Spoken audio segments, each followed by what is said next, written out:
Shalom buat Bapak dosen dan buat teman-teman kampus. Saya akan mempresentasikan tugas saya itu tentang khotbah dengan tema doa mengubah kesakitan menjadi berkat.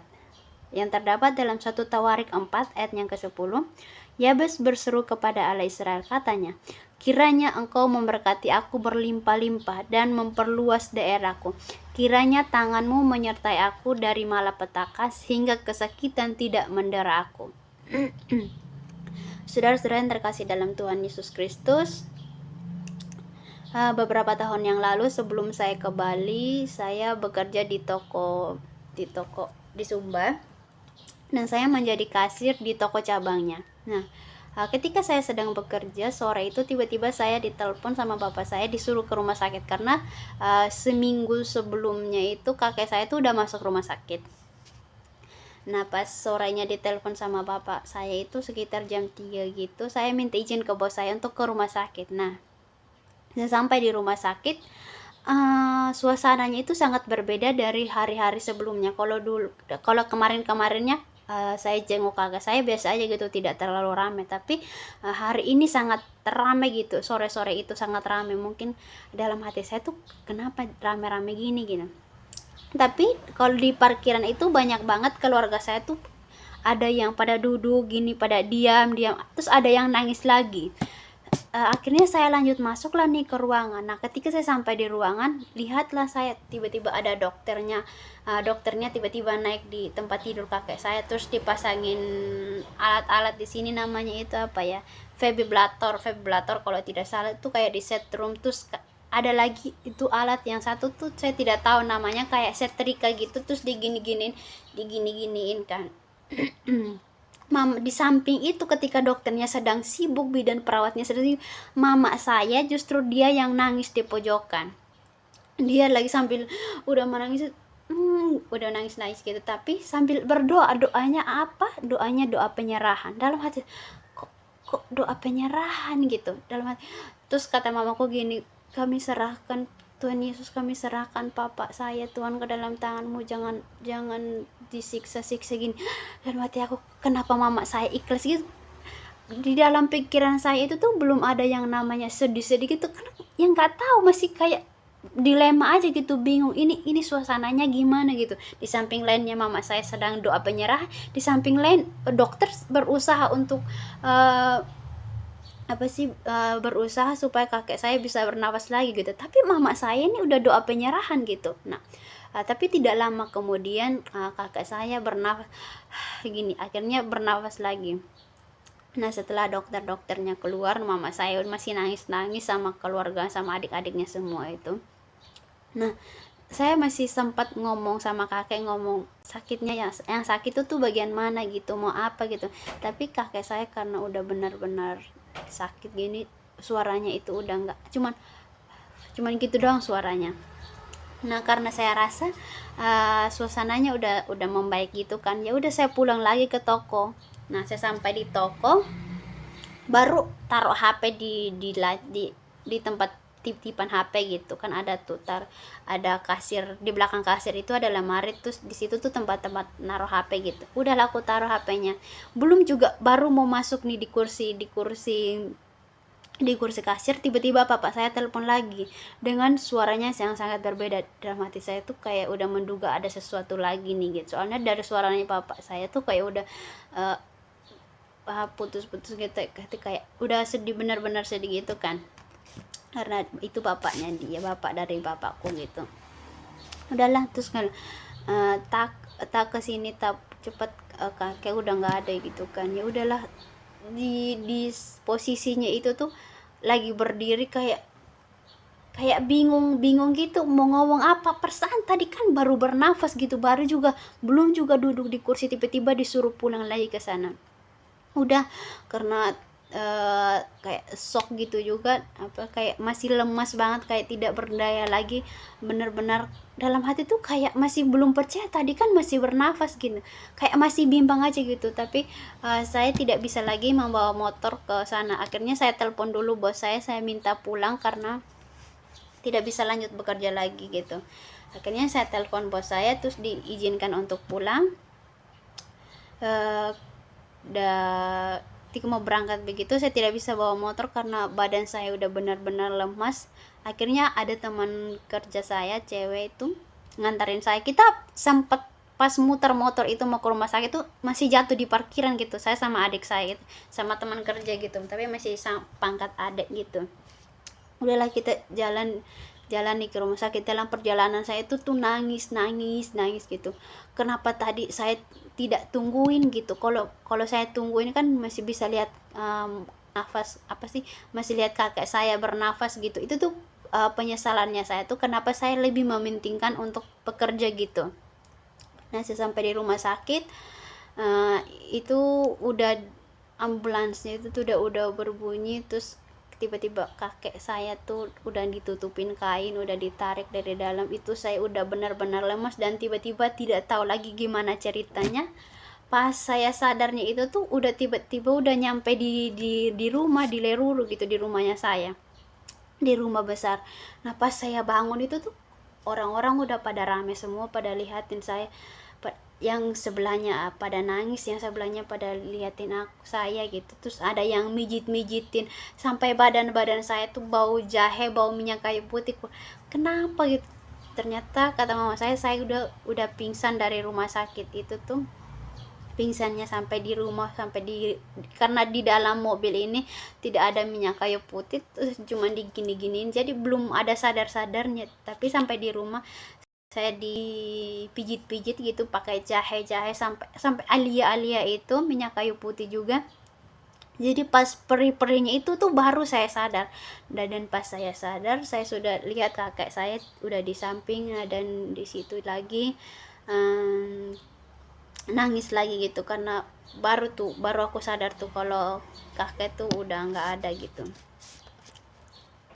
Di sisi lain kami pun memang kalau untuk mengikhlaskan gitu belum ikhlas banget, karena itu kakek saya. Terus dari beliau itu tuh diajarkan gini, kakek saya itu rajin banget ke gereja. Dia biarpun tidak ada motor, tidak diantar, dia akan selalu ke gereja jalan kaki, dan dia tidak memakai sandal. Tahu betapa panasnya aspal, jalan siang-siang, pagi pulang itu dia nggak mikirin panas-panasnya, tapi dia tetap mencari Tuhan gitu. Nah itu sih jadi pelajaran iman buat saya juga. Karena kata, masih ingat pesan kakek dulu, katanya jangan menjadikan jarak untuk menjadi alasan untuk tidak mencari Tuhan gitu. Jadi tapi ketika menyerahkan semuanya kepada Tuhan, memang kehilangan orang yang kita sayang, kehilangan orang yang paling dekat sama kita tuh memang sakit. Tapi ketika kita menyerahkan, mengikhlaskan semuanya kepada Tuhan, itu tuh kayak plong gitu, kayak ya Tuhan gini banget rasanya gini. Tapi di sisi lain juga kan ada sukacitanya, kakek saya tidak sakit-sakitan lagi, dan saya percaya bahwa Tuhan sudah menyediakan tempat yang layak untuk kakek saya. Jadi pada saat siang hari ini tepat dengan tema kita, doa mengubah kesakitan menjadi berkat. Jadi saya benar-benar merasakan itu ketika saya kehilangan kakek saya. Di sisi lain saya benar-benar sakit, benar-benar udah nggak ada yang manja-manjain lagi, udah tidak ada yang kayak sayang-sayang lagi gitu kan. Soalnya saya tuh cucu pertama tuh dan paling disayang gitu daripada saudara-saudara saya, daripada adik-adik saya gitu. Biarpun ini menjadi, dan biarlah ini cerita ini menjadi pelajaran buat saya dan buat teman-teman juga. Tuhan, kita percaya bahwa Tuhan sanggup mengubah kesakitan menjadi berkat. Dari kehilangan itu saya justru melihat berkat, bahwa hidup kakek saya itu menjadi teladan iman, dan kepergiannya mengajarkan kami untuk saling menguatkan dan memberkati orang lain, dan menjadi berkat bagi orang lain. Kalimat proposisinya itu, ketika kita bersungguh kepada Tuhan, Ia sanggup mengubah kesakitan menjadi berkat. Dan kalimat pertanyaannya itu, mengapa kita perlu berdoa? Kalimat peralihannya itu, dari doa Yabes kita belajar 3 hal penting yang dapat mengubah kesakitan menjadi berkat, yaitu yang pertama itu memberi, terus yang kedua itu mengembalikan milik Tuhan, dan yang terakhir itu menaati perintahnya. Jadi dari ketiga ini saya singkat dengan 3M. 3M bukan 3 miliar, tapi 3M-nya itu yang pertama itu memberi, terus yang kedua itu mengembalikan milik Tuhan, dan yang terakhir itu menaati perintahnya. Nah, ini adalah alasannya mengapa siang ini kita renungkan renungan kita hari ini tuh doa mengubah kesakitan menjadi berkat. Mari kita bahas poin yang pertama. Jadi poin yang pertama itu memberi. 1 Tawarik 4 ayat 10a. Kiranya engkau memberkati aku berlimpah-limpah. Ini bagian A ya. Saudara-saudara yang dikasihi Tuhan Yesus, doa Yabes yang pertama, kiranya engkau memberkati aku berlimpah-limpah. Kalau dilihat dengan mata manusia, ini kedengaran kayak seperti meminta untuk dirinya sendiri, untuk pribadinya gitu. Tapi jika kita menyelami makna yang lebih dalam, doa ini justru mengandung ajaran penting tentang hati yang membuka, hati yang terbuka, dan untuk memberi. Memberi dalam konteks doa Yabes bukan hanya soal materi atau kekayaan dunia semata. Memberi menjadi saluran berkat bagi orang lain. Ketika seseorang diberkati Tuhan, berkat itu seharusnya tidak stuck atau tidak berhenti pada seseorang gitu, tetapi harus menyalurkan kepada orang lain supaya orang lain juga merasa diberkati. Berkat apa yang kita telah terima daripada Tuhan, seharusnya kita juga menyalurkan kepada sesama kita pun menerima berkat yang sama gitu. Tuhan sering kita harus usaha sebisa mungkin untuk berbagi berkat bagi keluarga kita, bagi teman, bahkan tetangga, bahkan buat orang-orang yang kita belum kenal. Berkat yang sering berhenti seringkali menjadi bumerang bagi kita. Misalnya kita tidak misalnya menjadi bumerang itu misalnya stuck di kita gitu, tidak mau menyalurkan orang lain, itu nantinya akan menjadi dampak yang sangat baik, dampak yang tidak berkenan kepada Tuhan, karena kita tidak memberitakan apa yang telah kita dengar atau apa yang telah kita terima itu kepada orang lain, kita tidak berbagi gitu.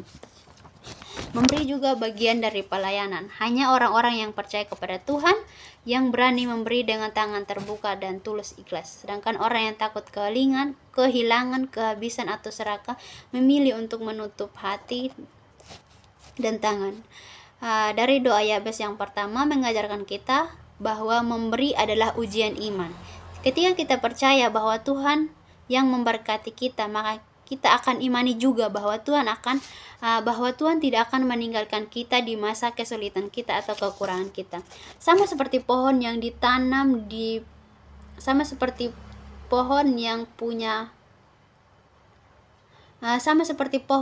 kuat yang punya akar yang dalam, demikian juga tindakan memberi akar yang jelas. Nah, akar itu kita akan temukan di bagian konteks firman Tuhan. Seperti yang telah dilihat Bapak Ibu, dimulai tadi yang pertama itu di awal doanya itu, kiranya Engkau memberkati aku berlimpah-limpah. Dalam pemahaman Israel dan kita percaya bahwa berkat tidak sebatas kekayaan materi, tetapi mencakup pernyataan Allah, kesehatan, keturunan, panjang umur, dan damai sejahtera atau shalom. Yabes tahu bahwa hanya Tuhanlah yang menjadi sumber berkat yang sejati. Walaupun namanya Yabes yang berarti kesakitan, tetapi Yabes percaya bahwa Tuhan menjadi berkat. Saudara-saudara, setelah kita memahami konteks dari doa ini, sekarang mari kita lihat yang lebih jelas melalui analisis kata yang dipakai dalam teks tersebut. Analisis kata. Dalam doa Yabes terdapat bagian ada kata berkat. Dalam bahasa Ibraninya yaitu barak, yang secara harfiah yang berarti diberi kuasa untuk berhasil. Dan dari kita lihat bahwa berkat bukan sekedar memperoleh secara kebetulan atau usaha sendiri, tetapi semuanya itu berasal dari kuasa Allah yang memungkinkan seseorang berhasil sesuai dengan kehendak Tuhan. Meski namanya Yabes yang berarti kesakitan, tetapi ia meminta berkat dari Tuhan. Ia menunjukkan kesadaran bahwa hanya Allah sumber sejati keberhasilan dan keselamatan. Ia meminta agar Tuhan memberikan kemampuan untuk hidup percaya penuh, untuk diberkati, dan ia mempunyai kerinduan untuk menjadi saluran berkat. Bapak Ibu Saudara yang terkasih, kata-kata memang ini penuh makna untuk kata-kata yang tentang konteks itu tadi benar-benar punya makna. Untuk menangkap pesan, mari kita bayangkan ada sebuah ilustrasi. Ada dua orang pemuda yang berdoa kepada Tuhan. Yang pertama itu namanya Rambo. Begini doanya, ya Tuhan, sekiranya jika Engkau berkehendak, saya akan menjadi saluran berkat bagi orang lain. Saya akan memberi terus kepada sesama saya tanpa memandang muka. Ajarlah saya untuk selalu memberi dengan tangan yang terbuka. Sedangkan yang satunya, tadi kan ada dua orang, sedangkan yang satunya yang namanya Umbu, beda doanya beda. Berkata, ya Tuhan, saya maunya menerima terus. Pokoknya apapun itu sayanya maunya terima aja, tidak mau memberi, maunya menerima aja gitu, tidak mau memberi. Singkat cerita, 10 tahun berlalu, kemudian doa mereka terkabul. Mereka tadi berdoanya beda, terus dapat berkatnya juga beda. Si Rambu ini beneran menjadi berkat. Ia sering berbagi di panti asuhan. Ada yang kesusahan di jalan, dia selalu membantu dengan sebisa mungkin. Sedangkan berbeda dengan Umbu, seperti yang ia doakan tadi, dia maunya menerima aja, tidak mau memberi. Dan akhirnya dia pun jadi pengamen di jalan, dia pun jadi pengemis di jalan, dan dia meminta-minta, maunya tangannya gini aja terus, tidak mau tangannya menolong. Ilustrasi ini menolong kita untuk memahami doa Yabes secara praktis. Tetapi semua akan lebih jelas lagi bila kita melihat dalam terang Kristus secara seluruh firman pada akhirnya akan menuju pada Kristus. Kisah Para Rasul 20 ayat yang ke-35 berbunyi demikian. Dalam segala hal, sesuatu telah kuberikan contoh kepadamu, bahwa kamu bekerja demikian untuk membantu orang-orang lemah, dan harus mengingat perkataan Tuhan Yesus, sebab ia sendiri telah mengatakan, adalah lebih baik berbagi daripada menerima. Jadi tadi kita dapat pelajaran dari Rambu berdoanya supaya dia menjadi saluran berkat, sedangkan Umbu tuh berdoanya supaya dia selalu menerima berkat gitu, tidak mau membantu orang lain, maunya dia yang dapat berkat gitu. Nah, ayat ini menekankan pentingnya meneladani cara hidup yang bekerja keras, menolong sesama yang membutuhkan, dan selalu mengingatkan perkataan bahwa Yesus memberi lebih membahagiakan daripada menerima. Kristus sendiri telah mengajarkan kita bahwa adalah lebih baik memberi daripada menerima. Dan di dalam kitab Markus 10 ayat yang 45 berbunyi, karena Anak Manusia datang bukan untuk dilayani, melainkan untuk melayani, untuk memberikan nyawanya menjadi tebusan bagi banyak orang. Dalam ayat ini Yesus menekankan bahwa tujuan kedatangannya bukan untuk melayani, melainkan untuk memberikan hidupnya sebagai tebusan bagi banyak orang. Jadi bukan untuk dilayani. Ini saja sudah menjadi contoh besar kepada kita bahwa kedatangan Tuhan saja bukan untuk dilayani, melainkan melayani. Ketika kita memberi bukan sekedar materi atau harta, tetapi juga waktu, tenaga, perhatian, dan doa. Itu merupakan bentuk bahwa kita meneladani Kristus. Memberi bukan untuk mendapat pujian manusia, melainkan untuk mencerminkan kasih Kristus yang nyata dalam diri kita.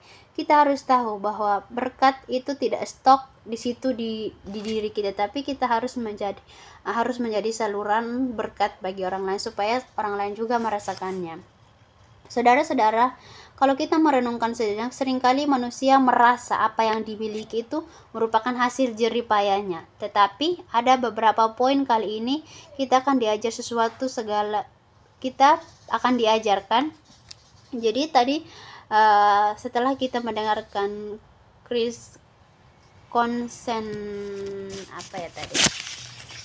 yang bagian Kristosentris, yaitu tentang mengajarkan bahwa Kristus juga mengajarkan kita supaya kita berbagi atau memberi, sama seperti Tuhan telah memberikan nyawanya kepada kita semua untuk keampunan dosa kita. Demikian pun Tuhan telah mengajarkan kita supaya kita harus membagi, harus memberi. Dan memberi itu tidak untuk dipuji manusia, tetapi untuk mencerminkan kasih Kristus, mencerminkan apa yang ada dalam diri kita. Tapi secara sadar ataupun kali merasa bahwa segala pencapaiannya hari ini, pencapaiannya maupun hartanya apapun segalanya, dia terkadang merasakan bahwa itu merupakan hasil kerja keras usahanya dia gitu. Tapi dia lupa bahwa semuanya itu yang dia miliki itu adalah pemberian dari Tuhan. Nah, pada poin kali ini, yang poin yang kedua, diajarkan sesuatu, yaitu segala sesuatu usaha kita, kerja keras kita, apa yang kita dapat itu bukanlah hasil murni hasil usaha kita, tapi itu merupakan berkat dari Tuhan.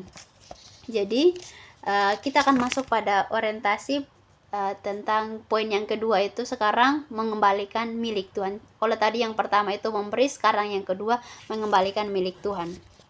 Yang terdapat dalam 1 Tawarik 4 ayat ke-10b, memperluas daerah. Orientasinya, saudara-saudara yang saya kasihi dalam Tuhan Yesus, mengembalikan milik Tuhan bukan sekedar berbicara tentang uang semata, tentang harta atau tanah, tetapi juga berbicara tentang hati yang melekat pada Kristus dan bukan kepada dunia. Yesus mengajarkan hal ini sangat jelas, karena di mana hartamu berada, di situ juga hatimu berada. Matius 6 ayat yang ke-12. Kristus sendiri menunjuk bahwa teladan sempurna. Saudara bayangkan jika kita menahan diri kita nih, menahan waktu atau menahan kemampuan kita hanya untuk kepentingan diri sendiri, sama seperti menahan bagian dari apa yang kita terima dari Tuhan, kita tahan stuck di situ aja gitu. Tetapi hari ini kita diajarkan untuk mengembalikan milik Tuhan. Artinya, Tuhan, Engkau pemilik sejati dalam segala hal yang kumiliki. Kita percaya, kita imani bahwa apapun yang kita miliki ini memang ini bagian dari kita, memang ini yang kita dapatkan. Tapi kita harus percaya ketika kita dapatkan itu tuh bukan karena hasil usaha kita sendiri, tetapi karena berkat Tuhan. Kita harus berkatakan bahwa saya cuma pengelolanya dan Tuhanlah sang pemberinya. Kristus sudah memberikan teladan, yaitu Dia memberikan dirinya sepenuhnya, seperti yang saya katakan tadi, tanpa syarat. Ia datang bukan untuk menerima pujian, tetapi untuk menerima pujian, bukan hanya untuk orang kaya atau dipuji, tetapi Ia memberikan hidupnya kepada orang banyak. Dari sini kita belajar bahwa hati yang rela mengembalikan milik Tuhan adalah hati yang mengikuti Kristus. Hati yang siap menjadi saluran berkat bagi sesama, bukan hanya mencari keuntungan untuk dirinya sendiri. Saudara-saudara, kita mengembalikan milik Tuhan entah berupa perpuluhan, talenta, waktu, atau pengorbanan diri sendiri, menjadi refleksi iman kepada Yesus Kristus. Sama seperti Kristus telah rela menyerahkan semuanya, kita pun diajak untuk tidak menahan apapun dari Tuhan, karena saat ini menempel pada Kristus, bukan karena harta dunia. Penyertaan Tuhan bekerja dengan sempurna. Berkat yang kita terima bukan untuk diperuntukkan hanya untuk kita, tapi untuk kepentingan bersama. Setelah kita memahami gambaran umum, marilah kita melihat konteks firman Tuhan yang menekankan bahwa apa yang kita miliki itu adalah milik Tuhan gitu. Yang pertama, bagi bangsa Israel, tanah, harta bukan sekedar aset duniawi, melainkan warisan rohani dari Allah. Ulangan 19 ayat yang ke-8 sampai 9 berbunyi, apabila Tuhan Allahmu memperluas daerahmu seperti yang dijanjikannya kepada nenek moyangmu, dan memberikan kepadamu seluruh negerinya nenek moyangmu, apabila engkau berpegang pada perintahku turunkan kepadamu pada hari ini, dan melakukannya dengan yang benar di mata Tuhan Allahmu, dan tidak menyimpang dari segala jalan yang kutunjukkan padamu hari ini, dan engkau tidak mengikuti Allah lain dari segala Allah yang tidak kukenal, maka Tuhan akan menjauhkan dari kepadamu segala penyakit yang kutimpakan ke atas Mesir, sebab Tuhan Allah akulah yang menyembuhkan engkau. Mereka diajarkan bahwa mereka hanya pengelola, bukan pemilik sejati. Setia dalam persembahan, perpuluhan, korban, dan ketaatan menunjukkan hati yang melekat kepada Tuhan. Doa Yabes, kiranya engkau memperluas daerahku. Bukan hanya soal memperluas daerah kekayaan atau wilayah fisik, tetapi juga memperluas kapasitas rohani, kesetiaan, tanggung jawab, pelayanan, ketaatan, kepada Tuhan. Ia menyadari bahwa segala yang ia miliki itu adalah titipan dari Allah. Memperluas daerah berarti memperluas kesempatan. Jadi perlu diingat benar-benar ya, memperluas daerah itu bukan semata-mata memperluas tanah, memperluas wilayah, tidak, tetapi memperluas daerah itu mencakupi kita diberikan kesempatan makin besar, memperluas lagi kesempatan kita untuk dipakai Tuhan, bukan untuk kepentingan diri sendiri gitu. Dari konteks ini kita dapat pesan penting. Namun untuk lebih dalam lagi, mari kita memperhatikan kata-kata kunci yang ada dalam teks itu dan akan menolong kita untuk menangkap makna yang sebenarnya dari mengembalikan milik Tuhan. Yang pertama itu analisis kata. Dalam doa Yabes, bagian yang kedua yang penting adalah di situ ada kata daerah. Dalam bahasa Ibrani, kata ini adalah gebul secara harfiah yang berarti batas wilayah atau harta milik. Analisis kata ini mengajarkan bahwa ketika Yabes berdoa agar Tuhan memperluas daerahnya, tentang perluasan kekayaan properti secara materi, tetapi juga tentang memperluas kapasitas tanggung jawab di hadapan Tuhan. Kata memperluas menekankan aspek pertumbuhan rohani.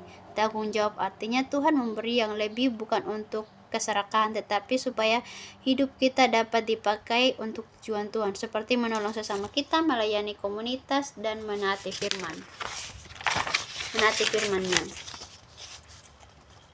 Dengan kata lain, memperluas daerah adalah simbol perluasan pelayanan dan kesempatan untuk setia kepada Tuhan. Lebih jauh, analisis kata ini menunjukkan bahwa seluruh milik dan kita mengakui bahwa kita hanyalah pengelola, bukan pemilik mutlak. Ini menegaskan prinsip teologis bahwa ketaatan dan kesetiaan dan pengelolaan sumber daya manusia adalah tanda bahwa hati manusia itu melekat kepada Tuhan dan bukan kepada hal-hal duniawi. Supaya lebih mudah kita pahami, mari kita lihat sebuah ilustrasi yang menggambarkan mengembalikan milik Tuhan di sebuah gereja, di gereja Philadelphia di Pemogan di Taman Pancing di tempat saya. Ada seorang anak muda yang bernama Nando. Suatu hari Nando datang kepada pendeta di pastori. Setelah berbincang-bincang dengan Bapak Gembala, ia menyampaikan yang menjadi tujuan kedatangannya. Bapak pendeta, bagaimana nah? Apakah ada keperluan atau mau minta doa gitu? Terus Nandonya, Pak, saya kerja di sebuah mall MPG. Kata pendetanya, terus gitu. Nando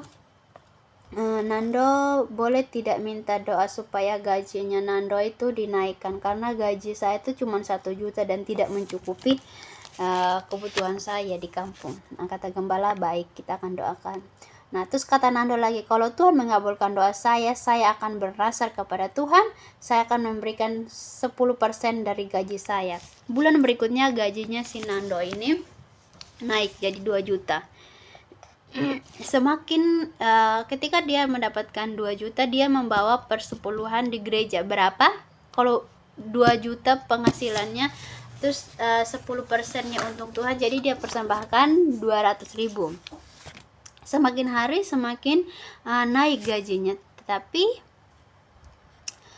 ketika gajinya sudah naik 10 juta nih, muncullah pertanyaan di kepalanya si Nando ini. Gitu. Kalau saya mempersembahkan 1 juta setiap bulan, berarti 1 juta nih, berarti lama-lama pendetanya kaya nggak sih dari uang saya? Sedangkan pendetanya sendiri tidak bekerja, berarti dia terima gaji saya, terima nasar saya gitu. Nah, pada suatu hari datanglah isi Nando ini kepada Bapak Pendeta dan bertanya, Pak, gitu, kok susah sekali sih mempersembahkan 1 juta gitu katanya. Nah, apalagi nanti kalau gaji saya sudah naik 20 juta, bisa-bisa persembahannya ini tuh makin nasarnya ini semakin naik gitu. Nah, terus Bapak Gembalanya tanya, terus maunya gimana nak? Itu kan kamu sendiri yang bernasar kepada Tuhan. Nah, terus kata pendetanya gini, bagaimana kalau kita doain supaya gaji kamu tuh diturunkan lagi, supaya biar kamu ikhlas dalam memberi? Kata si Nando terkejut dong. Jangan Pak, jangan didoain seperti itu. Nah, setelah selesai mengobrol dengan sang pemuda ini, tetap memilih untuk mempersembahkan persepuluhan kepada Tuhan sesuai dengan janjinya.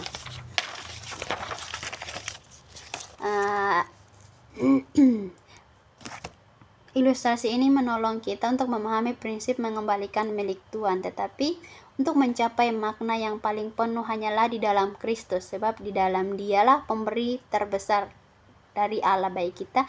Melalui Dialah kita belajar arti memberi sejati. Kita akan masuk dalam Kristosentris. Yesus menekankan bahwa hati harus melekat kepada Allah, bukan kepada harta dunia. Dalam Matius 6 ayat yang ke-21 berkata, karena di mana hartamu berada, di situ juga hatimu berada. Kristus sendiri menunjukkan keadaan total kepada Bapa, rela meninggalkan haknya dan tidak mempertanyakan kekayaan dan kuasanya, yang menekankan bahwa yang kita miliki hanyalah titipan. Dengan teladan Kristus kita belajar bahwa mengembalikan milik Tuhan bukan sekedar perpuluhan atau materi, tetapi menyerahkan seluruh hidup kita, waktu kita, bakat, dan sumber daya kita kehendak Allah. Ini adalah bukti hati yang setia yang melekat kepada Tuhan, bukan kepada dunia. Dari memberi dan mengembalikan milik Tuhan. Yang pertama tadi seperti yang saya sudah jelaskan itu memberi, terus yang kedua itu mengembalikan milik Tuhan. Sekarang kita akan masuk pada poin yang ketiga, itu menaati perintah Tuhan. 1 Tawarik 4 ayat 10c, kiranya tanganmu menyertai aku dan melindungi aku dari malapetaka, sehingga kesakitan tidak menimpa aku. Masuk dalam orientasi, saudara-saudara yang terkasih, doa yang terakhir berbunyi, kiranya tanganmu menyertai aku dan melindungi aku dari malapetaka, sehingga kesakitan tidak menimpa aku. Di sini kita melihat bahwa doa Yabes, ketekanan dan penyertaan Tuhan itu tidak dapat dipisahkan. Ia sadar bahwa berkat sejati perlindungan itu adalah datangnya dari Allah. Perlindungan itu adalah datang tidak secara kiranya tanganmu menyertai aku dan melindungi aku dari malapetaka, sehingga kesakitan tidak menimpa aku. Di sini kita melihat bahwa doa Yabes, ketaatan dan penyertaan Tuhan tidak dapat dipisahkan. Ia sadar bahwa berkat sejati dan perlindungan Tuhan Allah datang tidak secara otomatis hanya karena dia berdoa atau diberkati, tetapi muncul ketika kita tidak diletakkan dalam koridor ketaatan kepada Allah.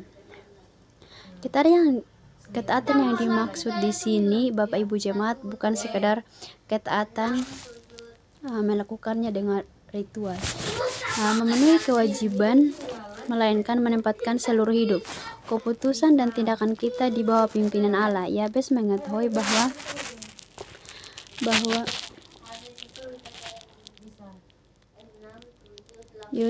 bahwa tanpa ketaatan segala berkat dalam bentuk apapun akan menjadi sia-sia atau bisa menjadi bawa malapetaka. Bapak Ibu coba bayangkan sejenak ada seorang bapak yang memberikan tanggung jawab kepada anaknya yang besar. Orang tua ingin anaknya sukses, menjadi sukses, tapi jika anak tersebut menolak untuk mendengarkan petunjuk, mengabaikan peringatan orang tua, dan bertindak sesuai dengan sesuka hatinya, maka yang seharusnya menjadi kesempatan emas akan menjadi bencana. Begitu juga dalam kehidupan rohani kita, tanpa ketaatan, penyertaan Tuhan tidak bisa bekerja dengan optimal. Saudara-saudara terkasih dalam Tuhan Yesus Kristus, sejak awal Allah selalu menekankan pentingnya ketaatan sebagai bukti hubungan umatnya dengan Dia. Dalam Perjanjian Lama, bangsa Israel dipanggil untuk menaati Taurat sebagai tanda perjanjian dengan mereka dengan Allah. Berkat dan perlindungan selalu dikaitkan dengan ketaatan, sedangkan kutuk dan kesusahan datang ketika mereka tidak taat. Ulangan 28 ayat yang pertama sampai yang kedua, jika engkau baik-baik mendengarkan suara Tuhan Allahmu dan melakukannya dengan setia, segala perintahnya kusampaikan kepadamu hari ini, maka Tuhan Allahmu akan mengangkat engkau di atas segala bangsa di bumi. Segala berkat ini akan datang kepadamu dan menjadi bagianmu jika engkau mendengarkan suara Tuhan Allahmu di perjanjian Tuhan Allahmu. Dan di perjanjian baru itu Yesus menegaskan bahwa jikalau kamu mengasihi aku, kamu akan menuruti perintahku. Yohanes 14 ayat yang ke-15. Jadi ketaatan bukan sekedar kewajiban, tetapi itu merupakan wujud kasih kita kepada Tuhan. Kata yang menonjol dalam doa Yabes bagian yang terakhir adalah tanganmu menyertai aku dan melindungi aku. Dalam bahasa Ibrani, kata yang menonjol dalam doa Yabes bagian ini adalah tanganmu menyertai aku dan melindungi aku. Dalam bahasa Ibrani, kata tangan berarti yod, bukan sekedar organ tubuh, melainkan simbol kuasa, kekuatan, dan otoritas Allah. Hal ini menunjukkan bahwa menaati Tuhan bukan bagian soal kepatuhan formal, tetapi menempatkan diri sepenuhnya di bawah kekuasaan pimpinan Allah, sehingga hidup kita dijaga dari kesalahan, bahaya, malapetaka, dan tidak perlu malapetaka. Doa Yabes menunjukkan bahwa ketaatan adalah cara hidup yang memastikan bahwa kita tetap berada dalam perlindungan Allah. Analisis kata menyertai menegaskan bahwa Tuhan aktif dalam hidup orang percaya. Penyertaan Tuhan bukan pasif. Dia berjalan bersama, membimbing dan menegur kita dan memulihkan. Sementara kata melindungi menegaskan aspek keamanan yang datang dari ketaatan, bukan keamanan dari semua masalah, melainkan keamanan dalam menghadapi masalah. Karena tangan Tuhan menopang kita lebih jauh, menaati Tuhan berarti hidup dalam relasi yang intim dengannya, bukan sekedar mengikuti aturan secara mekanis. Ketaatan yang sejati lahir dari iman pengenalan akan Allah, sehingga setiap langkah yang diambil berada di jalur yang diberkati. Dengan memahami analisis kata ini, kita melihat bahwa doa Yabes bukan hanya doa perlindungan, tetapi juga pengakuan akan otoritas Tuhan dan kesediaan Yabes untuk hidup di bawah pimpinannya. Waktu ada sebuah ilustrasi, saya ambil ilustrasinya itu dalam Perjanjian Lama, itu tentang Abraham. Waktu Abraham sedang berjalan dengan hati yang berat menu pada suatu malam, Abraham mendengar panggilan Tuhan yang begitu mengejutkan. Ia diminta mempersembahkan anaknya Ishak, satu-satunya yang ia kasihi, sebagai korban bakaran. Hatinya hancur, pikirannya penuh kebimbangan. Bagaimana mungkin Allah sudah menjanjikan keturunannya melalui Ishak, kini anaknya diambil kembali? Namun dalam kesedihan dan air mata, Abraham memilih taat. Ia bangun pagi-pagi, menyiapkan kayu bakar, memanggil hamba-hambanya dan mengajak Ishak untuk berangkat. Dalam hatinya ada luka yang dalam, tetapi ia percaya bahwa Allah sanggup menanggapi atau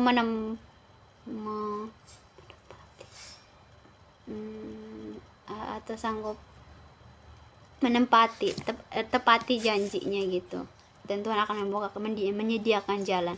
Ketika mereka hampir tiba di puncak, Ishak bertanya dengan polos, "Ayah, di mana dombanya untuk korban?"